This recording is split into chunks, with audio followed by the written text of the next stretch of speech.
కర్నూలు పోలీసులు అరెస్ట్ చేశారు. కర్నూలు పోలీసులంతా కూడా ఎలక్షన్లో బిజీగా ఉన్నారు.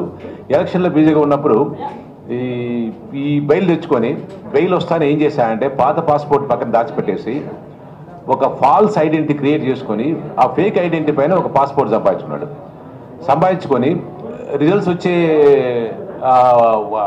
రిజల్ట్స్ ఇంకా మొత్తం ఎలక్షన్ రిజల్ట్స్ వచ్చి రాకనే వెంటనే ఇతను బయటకు వెళ్ళిపోయాడు. ఎక్కడెక్కడ వెళ్ళిపోయాడంటే అతను చాలా కంట్రీస్ తిరిగాడు. చాలా మీ దాంట్లో ఉన్న అన్ని కంట్రీస్, కొన్ని కంట్రీస్ పేర్లు ఇచ్చాము మేము, చాలా కంట్రీస్ తిరిగాడు. ఇది మాకు అప్పుడప్పుడు ఇన్ఫర్మేషన్ వచ్చేది, ఇతను అక్కడ దుబాయ్లో ఉన్నాడు, లేకపోతే ఇతను మలేషియాలో ఉన్నాడు, తర్వాత సింగపూర్లో ఉన్నాడు, ఇలా మాకు ఇన్ఫర్మేషన్ వచ్చేది.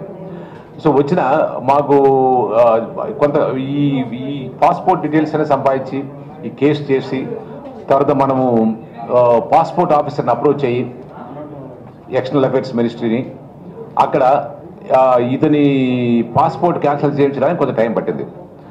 సో పాస్పోర్ట్ క్యాన్సిల్ అయిన తర్వాత ఈ బికేమ్ ఏ ఫిగటివ్. అతనికి ఇంకా మన మన మన దేశంతో సంబంధం తెగిపోయింది మన పాస్పోర్ట్ మనం క్యాన్సిల్ చేసిన తర్వాత. ఆ తర్వాత ఏమైందంటే మనం ఇతను ఎలాగైనా మనము ఎక్కడ ఉంటాడో ట్రాక్ చేద్దామని చూస్తుంటే ఇతను కంట్రీ నుంచి ఇంకో కంట్రీకి, ఒక దేశం నుంచి ఇంకో దేశం తిరిగేవాడు. తిరుగుతున్నప్పుడు ఏం చేసేవాడంటే ఒక కంట్రీలోకి పోయిన తర్వాత అక్కడ ఏదో టూరిస్ట్ వీసా పైన వాటిపైన పోతాడు. ఆ కంట్రీలో ఎయిర్పోర్ట్లో దిగుతానే ఒక అడ్రస్ ఇవ్వాలి అక్కడ మనం, అక్కడ రెసిడెన్షియల్ అడ్రస్ మనం, అంటే ఆ కంట్రీలో ఉన్నంత కాలం మనం ఎక్కడ ఉంటామని ఆ అడ్రస్ ఇచ్చేది. బట్ ఆ అడ్రస్లో ఎప్పుడు ఉండేవాడు కాదు. ఇదే పని ఇక్కడ కూడా చేశాడు మారిషస్లో కూడా. కానీ మారిషస్లో అడ్వాంటేజ్ ఏమైందంటే మనకు అతను వేరే కంట్రీ నుంచి మొరాకో నుంచి టికెట్ బుక్ చేసుకున్నప్పుడు లక్కీగా మనకు ఆ ఇన్ఫర్మేషన్ దొరికినప్పుడు మనం ఇంటర్పోల్ను అలర్ట్ చేయడము, మారిషస్ పోలీస్ అలర్ట్ చేయడము వల్ల ఏమైందంటే ఎయిర్పోర్ట్లో మన సెయింట్ లూయిస్ ఎయిర్పోర్ట్లోనే ఇతన్ని అరెస్ట్ చేయడం జరిగింది. So that was a big advantage. అంతవరకు మాకు ఇది ట్రాక్ దొరకలే. అప్పుడు ట్రాక్ దొరుకుతానే ఇతను అక్కడ అరెస్ట్ చేశారు. అరెస్ట్ చేసి అతను జైల్లో పెట్టారు. ఇప్పుడు మనకి హ్యాండ్ ఓవర్ చేసే వరకు వాళ్ళ కస్టడీలో ఉన్నారు. వీళ్ళు తీసుకొచ్చి మనకు ఢిల్లీ వరకు వాళ్ళ బాధ్యత కాబట్టి వాళ్ళు తీసుకొచ్చి ఢిల్లీలో మనకు హ్యాండ్ ఓవర్ చేశారు. వీళ్ళిద్దరు ఆఫీసర్స్ మారిషస్ పోలీస్ తరఫున, ఇంటర్పోల్ తరఫున వీళ్ళిద్దరు వచ్చారు. తర్వాత ఇతని క్రిమినల్ హిస్టరీ కూడా ఇచ్చాం, మొత్తం క్రిమినల్ హిస్టరీ. ఇతను మొట్టమొదట ఎట్లా చిన్న క్రైమ్స్ మొదలుపెట్టి ఎట్లా ఇదయ్యాడు, తర్వాత మర్డర్స్ చేశాడు, తర్వాత మర్డర్ కేసులో కన్విక్షన్ కూడా వచ్చింది, అంటే శిక్ష పడింది. తర్వాత చాలా కొంచెం పాలిటిక్స్లో డాబుల్ చేశాడు. తర్వాత ఇతను ఈ దొంగసార అమ్మడము ఇలాంటివి కూడా చేశాడు, తయారు చేయడం ఇవి కూడా. ఆ తర్వాత ఈ రెడ్ శాండర్స్లో బాగా ఉందని చెప్పి ఆ రెడ్ శాండర్స్లో దిగాడు. రెడ్ శాండర్స్లో దిగిన తర్వాత ఇతని ఇన్కమ్ చాలా పెరిగింది. తర్వాత ఇతనికి విపరీతమైన ప్రాపర్టీస్ కూడా చాలా ఉన్నాయి. ఈ ప్రాపర్టీస్ పెద్ద లిస్ట్ ఉంది మా దగ్గర, కానీ మరి ఆ లిస్టు ఇవ్వద్దు తెలియదు. కానీ దాన్ని ఎన్ఫోర్స్మెంట్ డైరెక్టరేట్ వాళ్ళు ఎంక్వైరీ చేస్తున్నారు. ఎన్ఫోర్స్మెంట్ డైరెక్టరేట్ వాళ్ళు ఈ కేసు కట్టుకొని విచారణ చేయడం జరుగుతుంది. కాబట్టి ప్రాపర్టీస్ కూడా కాన్ఫిస్కేట్ చేసే అవకాశం ఉంది. మన చట్టం కింద మనము ప్రాపర్టీస్ కాన్ఫిస్కేట్ చేయాలంటే అమెండ్మెంట్ కావాలా మన చట్టానికి. దానికి అమెండ్మెంట్ కూడా ప్రపోజల్ పంపడం జరిగింది. సో అమెండ్మెంట్ వస్తే మనకు కూడా ఆ ప్రొసీజర్ మనం కూడా ఫాలో అయ్యి ఇనిషియేట్ చేయొచ్చు కాన్ఫిస్కేషన్ ప్రపోజల్స్. సో ఇక్కడ దాదాపు మాకు ఫస్ట్లో మేము ఇంతకాలం పడుతుంది అనుకోలేక ఒక 3-4 నెలలు, ఒక 6 నెలల లోపల తెచ్చేస్తాం అనుకున్నాం. మా లీగల్ అడ్వైజర్ గారు కూడా వెళ్ళి చూసి మనం ఒక within less than 6 months will get him back అని చెప్పారు. కానీ అక్కడ ఏమైందంటే అక్కడ అతనికి మాకు ఇంత డబ్బులు ఉన్నాయని మాకు అనేది ఫస్ట్ అంత తెలియలేదు. విపరీతమైన పెద్ద లాయర్లు పెట్టుకొని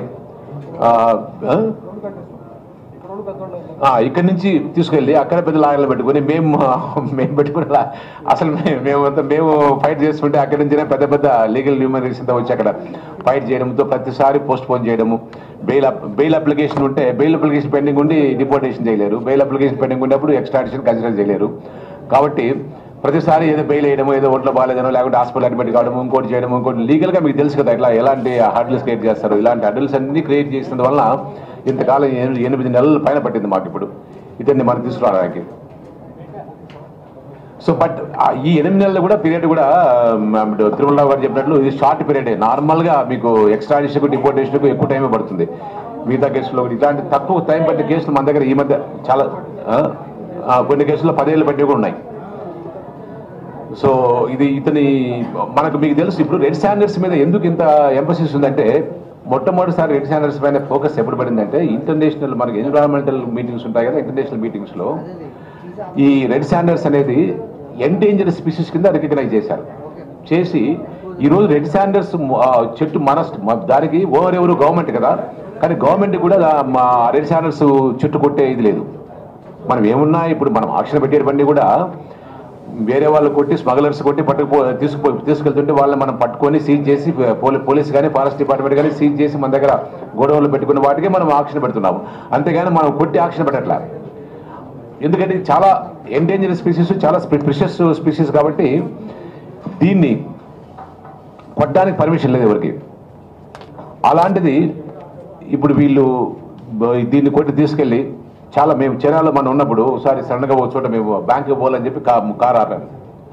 కారు ఆపితే సో మా టీంలో ఉన్న వాళ్ళు చైనాలో ఆ పక్కన ఒక ఆర్ట్ గ్యాలరీ ఉంటే ఆర్ట్ గ్యాలరీ లాగా ఏదో షాప్ ఉంటే షాపులకు పోయి చూశారు. చూసిన తర్వాత మా ఒక ఆఫీసర్ సర్ప్రైజ్ నా దగ్గరికి వచ్చాడు. Sir you must come and see అని. పోయి చూస్తే ఇంత పెద్ద కాస్ట్లీ వస్తువులు ఉన్నాయి, చిన్న వుడ్ ముక్క సార్ ఎంత కాస్ట్లీ ఉందో. నేను లోపలికి వెళ్ళి చూస్తే అది మన రెడ్ శాండర్స్. అదర్వైజ్ వుడ్కి అంత కాస్ట్. ఇప్పుడు ప్రపంచంలో అన్నిటికంటే విలువైన చెక్క ముక్క ఏమంటే మన రెడ్ శాండర్స్. అంత వాల్యూ ఉంది కాబట్టి దీనికి. సో ఈ స్మగ్లింగ్ చాలా వాళ్ళకు ఇది highly paying kind of smuggling activity. దాంతో వీళ్ళంతా ఇన్వాల్వ్ అయ్యి పెద్ద పెద్ద గ్యాంగ్స్ పెట్టుకొని తయారు చేస్తున్నారు. ఇతనికి డబ్బులు సోర్స్ కూడా ఇక్కడ వాళ్ళ బంధువుల నుంచో, ఫ్రెండ్స్ నుంచో, కొలీగ్స్ నుంచో కాకుండా కొంత వాళ్ళ గ్యాంగ్స్ నుంచి కూడా వచ్చేటివి అని దాన్ని ట్రాక్ చేయాలని చూస్తున్నాము. లైక్ ఫ్రమ్ దుబాయ్ నుంచి కొంత వేరే చోటు నుంచి కూడా కొంత స్మగ్లర్స్ నుంచి కూడా ఇతనికి వచ్చేటివి.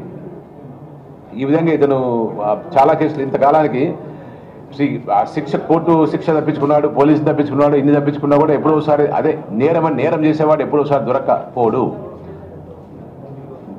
అంటే crime is not paying, there may be delay but will be caught అని చెప్పడానికి ఈ గంగిరెడ్డే మనకు చక్కని ఉదాహరణము. ఇన్ని కేసులు 28 కేసులు ఉన్నాయి. మా పోలీస్ కేసు 28. ఇంకా ఫారెస్ట్లో చాలా కేసులు ఉన్నాయి. ఫారెస్ట్ కేసులు మేము మాట్లాడలేదు. ఫారెస్ట్ కేసులు ఉన్నాయి. అవి కాకుండా మా పోలీస్ కేసులు 28 కేసులు ఉన్నాయి. సో ఈ ఒకటేమంటే మాకు నార్మల్గా వేరే కంట్రీ నుంచి తేవాలనుకున్నప్పుడు చాలా టైం పడుతుంది. కానీ ఇక్కడ వీళ్ళు ఆ గవర్నమెంట్ కానీ లేకపోతే అక్కడ ఉన్న అఫీషియల్స్ కానీ కోఆపరేట్ చేసినందువల్ల సో తొందరలో తీసుకురాగలిగాం.